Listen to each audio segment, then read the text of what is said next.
الله الذي طهر أهل بيت نبينا من كل حرص وآتاهم من لدنه فضلا كبيرا.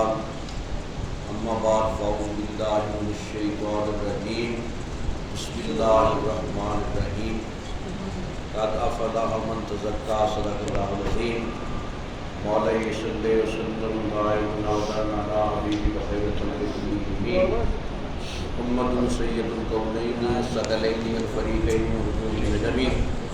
إن الله وملائكته يصلون على النبي يا أيها الذين آمنوا صلوا عليه وسلموا تسليما.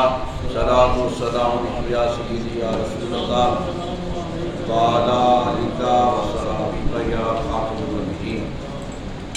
سامعین محترم، اللہ رب العزت کی پاک بارگاہ میں التجا ہے خالق کریم جمعۃ المبارک کی ہم سب کی حاضری اپنی پاک بارگاہ میں قبول فرمائے.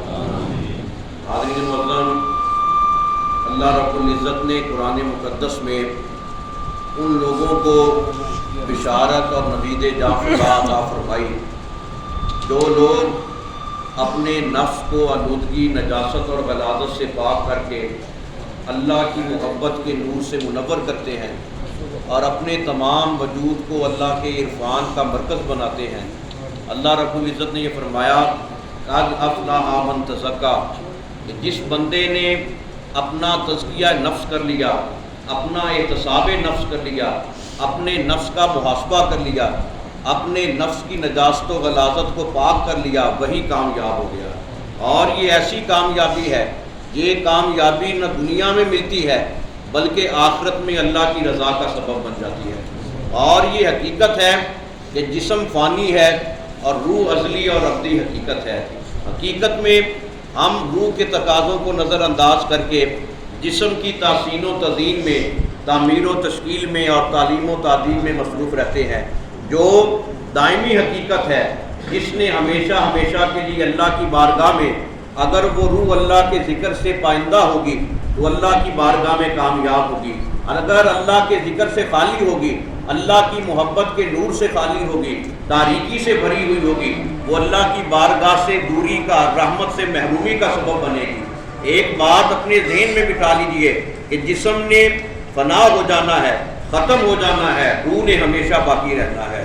اور روح ایسی عظیم حقیقت ہے، روح ایسی عظیم دولت ہے، عظیم نعمت ہے. جنہوں نے اپنی روح کا تزکیہ کر لیا، روح کو پاک کر لیا، اللہ رب العزت نے ان کے جسم کو بھی کامیاب فرما دیا. ایسا کامیاب کیا کہ بدن سے اگر روح اللہ کے دربار میں حاضر بھی ہو جائے، نکل بھی جائے، تو بدن کو کوئی چیز بھی ہاتھ نہیں لگاتی، بدن تر و تازہ رہتا ہے. ایسا تر و تازہ یوں محسوس ہوتا ہے کہ بندہ موت سے آشنا نہیں ہوا، بندہ ابدی نیند سو رہا ہے، اللہ کے دربار میں حاضر ہے. اسی لیے علامہ اقبال نے اسی مقام کی منظر کشی فرمائی. آپ یہ فرماتے ہیں روح کیوں نہ مضطرب ہو میری موت کے انتظار میں، سنا ہے وہ مجھے دیکھنے آئیں گے مزار میں. یہ وہ ازلی حقیقت ہے، یہ وہ دائمی حقیقت ہے. اور جس بندے نے اپنے نفس کو ایسا پاک کیا، نفس کو نجاست و غلاظت سے پاک کر کے اللہ کے ذکر کے نور سے، عرفان سے مزین و آراستہ کیا، ادھر بدن سے جان نکلتی ہے، روح جو ہے وہ اللہ کے دربار میں حاضر ہوتی ہے. پیشانی پر، ماتھے پر یہ لکھا جاتا ہے. جب حضرت معین الدین چشتی اجمیری رحمۃ اللہ علیہ آپ کا آخری وقت قریب آیا، لوگوں نے یہ دیکھا کہ آپ کے ماتھے پر یہ لکھا ہوا ہے حبیب اللہ ماتا فی حب اللہ. اے لوگوں گواہ ہو جاؤ، یہ اللہ کا حبیب ہے، ساری زندگی اللہ کی محبت میں گزار دی. جب دنیا سے جا رہا ہے تو اللہ کی محبت میں جا رہا ہے. گویا دنیا میں زندہ رہے اللہ کی محبت میں، دنیا سے جائے اللہ کی محبت میں، اگر قیامت والے دن اٹھے اللہ کی محبت میں. گویا یہ وہ عظیم پاک باز ہستیاں ہیں جن کا اوڑھنا بچھونا ہی اللہ کی محبت ہے. جب بندے کا یہ نظریہ حیات بن جائے، جب یہ شیوا بن جائے، جب یہ وقار بن جائے، جب یہ بقا کی منزل بن جائے، جب اللہ رب العزت یہ حسن نور عطا فرما دے، پھر بندہ زبان کھولنے کی دیر ہوتی ہے، اللہ سارے پردے دور فرما دیتا ہے. اور پھر یہ وہ حقیقت ہے جسے حضرت مالک بن دینار رحمۃ اللہ علیہ آپ نے یوں بیان فرمایا کہ ایک مومن کے سامنے زمین بھی ایسے ہوتی ہے، آسمان بھی ایسے ہوتا ہے جیسے وہ آئینے میں شیشے میں اپنا چہرہ دیکھتا ہے، اس لیے کہ اس کا اپنا دل اللہ کے عرفان سے ایسا منور ہوتا ہے کہ دنیا کا کوئی بھی حجاب اس کے سامنے حائل نہیں ہوتا۔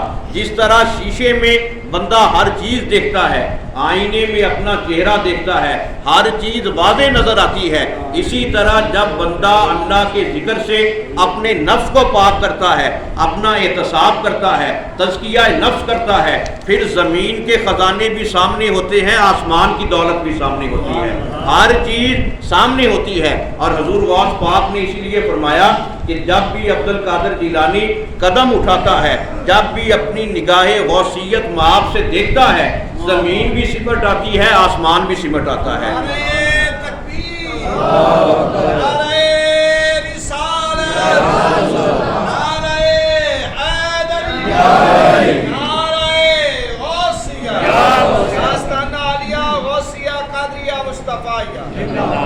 تو یہی وہ عظیم المرتبہ ہستیاں ہیں جن کی عظمت کی گواہی یہ ہے، قد افلح من تزکا، جنہوں نے اپنا تزکیہ نفس کر لیا وہی کامیاب ہو گئے، وہی بامراد ہو گئے، وہی اپنے مقصد پر فائز ہو گئے۔ اور یہ خالص مقام ملتا ہے اللہ کی محبت کی وجہ سے۔ اگر عمل میں اخلاص نہ ہو، اگر تقوی میں محبت اور نیت نہ ہو، حضرت سیدہ رابعہ بصری رضی اللہ تعالیٰ عنہا آپ کے بارے میں آتا ہے کہ آپ ایک مرتبہ اپنے گھر سے نکلی، ایک ہاتھ میں آپ نے جو ہے وہ پانی پکڑا ہوا ہے، دوسرے ہاتھ میں آگ پکڑی ہوئی ہے، بڑی تیزی کے ساتھ بھاگے ہوئے جا رہی ہیں۔ کسی عورت نے پوچھا ہے رابعہ کہاں پر جا رہی ہو؟ آپ نے یہ فرمایا کہ میں جنت کو جلانے کے لیے دوزخ کو بجھانے کے لیے جا رہی ہوں۔ تو لوگ بڑے حیران ہوئے کہ یہ تو اللہ کا قانون ہے، قانون قدرت ہے، تم یہ کیوں کہہ رہی ہو؟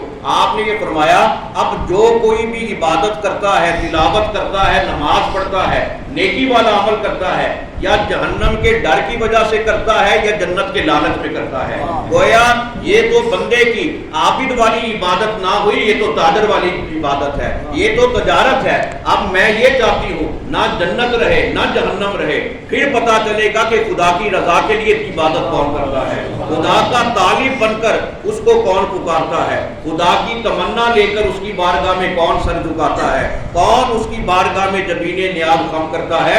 آپ کو ہر کوئی یا جنت کے لیے یا جہنم کے ڈر میں عبادت کرتا ہے۔ آپ نے یہ فرمایا عبادت یہ ہے نہ تیرے سامنے جنت کی حرص ہو نہ جہنم کا ڈر ہو، اگر تیرے سامنے ہو رب العالمین کی رضا ہو۔ یہ وہ مقام ہے، یہ وہ مقام خشیت ہے، یہ وہ مقام تقویٰ ہے، یہ وہ مقام محبت ہے۔ جب بندہ اس مقام پر فائز ہو جاتا ہے پھر زبان غوث اعظم کی ہوتی ہے، آپ اعلان کرتے ہیں نظرت الی بلاد اللہ جمعا، اے لوگو عبد القادر جیلانی نے اپنے نفس کو ایسا پاک کیا، اللہ اللہ کر کے اللہ کی محبت میں ایسا محب ہو گیا، اب پوری کائنات میرے سامنے ایسے ہے جیسے ہتھیلی پر رائی کا دانہ ہوتا ہے۔ اب یہ وہ مقام ہے جب بندہ اس منصب پر آ جائے ہر چیز سمٹ آتی ہے، سارے فاصلے ختم ہو جاتے ہیں، ساری منزلیں طے ہو جاتی ہیں، سارا محبت کا صلہ، محبت کا فروج ایسا مل جاتا ہے جسے علامہ اقبال آپ نے یہ فرمایا ہر بندہ یہ کہتا ہے کہ 7 آسمان ہے، عرش معلیٰ ہے، سدرہ ہے، کتنے یہ مشکل مرحلے ہیں، بندہ یہ سوچتا ہے یہ مرحلے کیسے طے ہوں گے، لیکن علامہ اقبال آپ یہ فرماتے ہیں اپنے اللہ سے محبت کا وہ رشتہ جوڑو، وہ توکل کا جذبہ اختیار کرو، وہ خشیت کا اللہ کے ڈر کا وہ پیکر بنو، وہ عاجزی اور انکساری کا نمونہ بنو، پھر تمہارے سامنے کوئی پردہ نہیں ہوگا، زمین بھی سامنے ہوگی، آسمان بھی سامنے ہوگا، بس محبت کے ساتھ دل روشن کرنے کی ضرورت ہے۔ علامہ اقبال یہ فرماتے ہیں عشق کی ایک جست نے طے کر دیا قصہ تمام، اس زمین و آسمان کو بے قرار سمجھا تھا میں۔ آپ نے یہ فرمایا اس زمین و آسمان کو میں بے قرار سمجھا تھا، مشکل سمجھا تھا، جب میں عشق کے ساتھ آیا، جب میں محبت کے ساتھ آیا، اپنے عمل میں خلوص پیدا کر کے آیا، نہ زمین کا فاصلہ رہا نہ آسمان کا فاصلہ رہا، بس رب العالمین کی رضا سامنے تھی، نفس میرا پاک ہوا، اللہ نے مقام عطا فرما دیا۔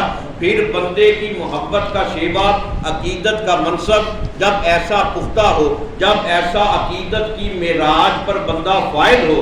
حضرت سیدنا بابا فرید گنج شکر رحمۃ اللہ علیہ، آپ سے کسی نے یہ پوچھا کہ حضور آپ کے حال کیسے ہیں؟ آپ نے یہ فرمایا کہ دنیا میں جو کچھ بھی ہو رہا ہے وہ میری مرضی سے ہو رہا ہے۔ پوچھا گیا کہ آپ نے یہ کیوں فرمایا؟ آپ نے یہ فرمایا کہ 40 سال جو کچھ میرے رب نے کہا وہی فرید نے کیا۔ اب عالم یہ ہے جو کچھ میرے دل میں آتا ہے زبان پر آنے سے پہلے اللہ پوری فرما دیتا ہے۔ تو یہ ہے وہ مقام جب بندہ اس مقام پر پہنچ جاتا ہے، اس مقام پر فائز ہو جاتا ہے، پھر زبان کھلتی نہیں ہے، اللہ تقدیریں بدل دیتا ہے، اللہ کایا پلٹ دیتا ہے۔ تو اللہ رب العزت کی بارگاہ میں یہ مقام پانے کے لیے، اس مقام پر فائز ہونے کے لیے اپنے آپ کو ریاکاری سے، اپنے آپ کو حرص اور طمع سے، حضور غوث اعظم فتح الغیب میں یہ فرماتے ہیں جتنی دیر تک ہماری عبادتوں میں ریاکاری ہوگی، ہماری عبادتوں میں جنت کی حرص ہوگی، طمع ہوگا، جہنم کا ڈر ہوگا، اللہ کی رضا سے ہم خالی رہیں گے۔ قیامت والے دن پھر اللہ فیصلہ فرما دے گا، اللہ یہ کہے گا تیری یہ تمنا تھی، تیری یہ مراد تھی، تو یہ چاہتا تھا، اب میری رضا کہاں گئی؟ کیا میں اس قابل بھی نہیں تھا؟ تو نماز پڑھتا میری رضا کے لیے پڑھتا، تو سجدہ کرتا میری رضا کے لیے کرتا، تو تلاوت کرتا مجھے راضی کرنے کے لیے کرتا، تو تسبیح بدست ہوتا مجھے راضی کرنے کے لیے۔ اب اللہ رب العزت یہ فرمائے گا جنہوں نے مجھے دنیا میں پا لیا وہ آج بھی کامیاب ہے، ان کی قبریں بھی زندہ ہیں، ان کی روحیں بھی منور ہیں۔ اس لیے جو بندے اللہ رب العزت کی رضا میں محب ہوتے ہیں، اللہ کی محبت میں ڈوب جاتے ہیں، اللہ انہیں وہ مقام عطا فرماتا ہے۔ خشیت کا جب وہ پیکر بنتے ہیں، جب اللہ رب العزت کی بارگاہ میں ایسے سرخرو ہوتے ہیں، حضرت ملا علی قاری رحمۃ اللہ علیہ آپ یہ فرماتے ہیں کہ اپنے نفس کو پاک کرنے کا، نفس کا تزکیہ کرنے کا، نفس کا احتساب کرنے کا سب سے عظیم ترین عمل یہ ہے کہ بندہ جب دکھاوے کا عمل، ریاکاری کا جذبہ اپنے دل سے نکال دے گا، بندے کا نفس خود بخود پاک ہو جائے گا اور شیطان اس بندے پر کبھی بھی حملہ آور نہیں ہوتا۔ جو بندہ ریاکاری سے بچتا ہے، جو حرص اور طمع سے بچتا ہے، وجہ یہ ہے کہ ہمارے اندر ریاکاری ہوتی ہے، دکھاوا ہوتا ہے، تصنع اور بناوٹ ہوتی ہے، حرص اور طمع ہوتا ہے، تو شیطان جو ہوتا ہے وہ زیادہ ہمارے اوپر حملہ آور ہوتا ہے۔ اور رمضان المبارک میں بھی شیطان قید ہونے کے باوجود ہم سے گناہ اس لیے سرزد ہوتے ہیں کہ ہم گناہوں کے اتنے عادی ہو چکے ہوتے ہیں، ہمارے نفس پر شیطان کا اتنا کنٹرول ہوتا ہے، چاہے وہ رمضان ہو یا غیر رمضان، کوئی بھی نیکی والا کام ہم پر اثر انداز نہیں ہوتا۔ اس لیے سب سے پہلے اپنے نفس کو پاک کریں، اپنے نفس کا تزکیہ کریں، نفس کا احتساب کریں، اپنے نفس کو اللہ کے ذکر کے ساتھ منور کریں، اور جن کی روحیں اللہ کے ذکر کے ساتھ منور ہیں قیامت والے دن بھی وہ کامیاب و کامران ہوں گے۔ اور نبی کریم صلی اللہ علیہ وسلم نے یہ فرمایا کہ جس بندے نے دنیا میں اللہ کے ذکر کے ساتھ اپنے دل کو زندہ کیا، قیامت والے دن ہر بندے کا دل مردہ ہوگا، کسی کے دل کی کوئی حالت سامنے نہیں ہوگی۔ جو ذاکر ہوگا، اللہ کا ذکر کرنے والا ہوگا، جس نے دنیا میں اللہ کا ذکر بندے زبان کیا ہوگا، دل بھی ہم نوا ہوگا، اللہ رب العزت اس کے دل کو قیامت والے دن بھی زندہ فرمائے گا اور یہ فرمائے گا اے میرا ذکر کرنے والے، میں یہ چاہتا ہوں تو زبان سے بھی ذکر کر میرا اور تیرا دل بھی میرا ذکر کرے۔ پھر اس وقت وہ منظر قابل دید ہوگا۔ اس لیے ہم خوش نصیب ہیں کہ اپنے مرشد کامل حضور قبلہ عالم پیر سید محمد مصطفیٰ شاہ گیلانی المعروف حضرت پیران پیر کوترا رحمۃ اللہ علیہ آپ کی چوکھٹ پر حاضر ہیں، آپ کے ساتھ نسبت رکھنے والے ہیں، تو آپ کی نسبت بھی ہم سے تقاضا کرتی ہے جس طرح آپ نے اللہ کے ذکر کے ساتھ لوگوں کے دلوں کو زندہ کیا، لوگوں کے دلوں کو روشنی اور نورانیت بخشی، ہمیں بھی چاہیے کہ ہم اپنے دل کو اللہ کے ذکر کے ساتھ پاک کریں، اللہ کے ذکر کے ساتھ مصفا کریں، تزکیہ نفس کریں، اپنے نفس کو پاک کریں، اور جتنا ہو سکے اپنے مرشد کامل کے وسیلہ سے اللہ کے دربار میں اپنے مناجات پیش کریں، تقوی کی معراج جو ہے وہ اللہ کے دربار میں پیش کریں۔ مولانا روم آپ یہ فرماتے ہیں کہ تقوی کی پہلی سیڑھی جو ہے وہ مرشد کامل کی نگاہ سے اللہ کے ڈر کی صورت میں ملتی ہے۔ جب بندے کے دل میں اللہ کا ڈر مرشد کامل کی محبت کی صورت میں راسخ ہو جائے پھر بندہ کبھی بھی راہ حق سے نہیں ڈگمگاتا۔ وجہ صرف یہ ہے کہ ہم صرف دنیا کے لیے اپنے مرشد کامل کی بارگاہ میں حاضر ہوتے ہیں۔ جو تقویٰ، جو اللہ کا ڈر ہے، جو اللہ کے ڈر سے دنیا میں دل کی کیفیت بدلنے والی ہے، اس کے قریب نہیں جاتے۔ اس لیے اپنے مرشد کامل کے صدقہ سے اپنے لیے دل کا تقویٰ طلب کریں، تزکیہ نفس کریں، اپنا احتساب کریں۔ اللہ رب العزت کی پاک بارگاہ میں التجا ہے خالق کے قریب ہم سب کے نفس کو پاک فرمائے، ہم سب کی روح کو اللہ رب العزت اپنے ذکر کے ساتھ دائمی طور پر زندہ فرمائے، ہم سب کا خاتمہ ایمان پر فرمائے۔ وما علینا الا البلاغ المبین۔